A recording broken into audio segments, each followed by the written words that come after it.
انیس صاحب، سوال آیا ہے کہ اپنی منقطع اسٹیٹ لائف انشورنس پالیسی کے بقایا جات دے کر پالیسی کو دوبارہ بحال کرواؤں یا ختم کر کے جو رقم بنتی ہے وہ واپس ہی لے لوں؟ تو ایسے کنفیوز کلائنٹس کو آپ کیا مشورہ دینا چاہیں گے؟ بہت شکریہ یاس صاحب. اکثر و بیشتر یہ بات دیکھنے میں آئی ہے کہ ایسے افراد جن کی پالیسی بند پڑی ہوتی ہے وہ اس پریشانی میں رہتے ہیں کہ کیا ہم اس پالیسی کو بحال کروائیں یا ختم کریں. زیادہ تر لوگ ختم کرنے کی بات کرتے ہیں، اور یہ اس لیے ہوتا ہے کہ وہ پالیسی کے بارے میں نہیں جانتے کہ پالیسی کے کیا فوائد ہیں.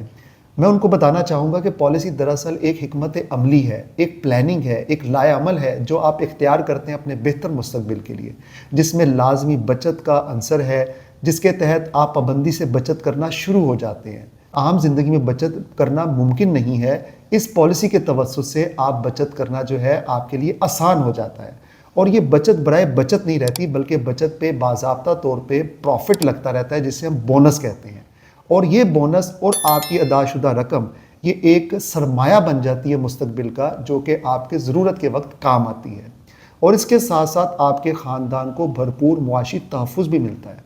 تو ایسے افراد جو اپنی پالیسی کو ختم کرنے کے بارے میں سوچ رہے ہیں تو ان کو یہ بھی سوچنا چاہیے کہ وہ مستقبل میں ملنے والے فوائد سے وہ محروم ہو جائیں گے. اور خاص کر جب وہ پالیسی لیتے ہیں تو ٹائم تو آپ کو پتہ ہے کہ رکتا نہیں ہے، ٹائم کی اپنی ایک رفتار ہے جس کے مطابق وہ چلتا رہتا ہے.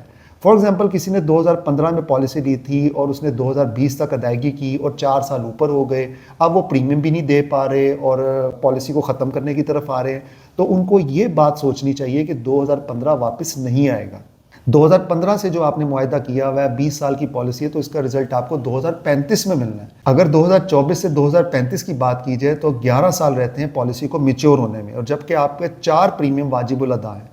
تو حتی الامکان کوشش یہ کریں کہ اپنی پالیسی کے واجبات کو ادا کریں تاکہ آپ کی پالیسی مکمل طور پہ اپ ڈیٹ ہو سکے، یا قسطوں میں آپ ادائیگی کر دیں.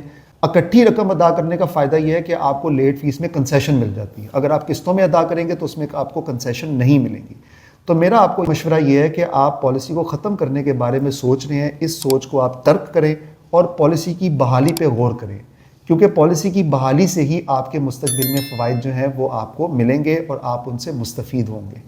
آپ کے مستقبل کی محافظ، state life insurance corporation of Pakistan.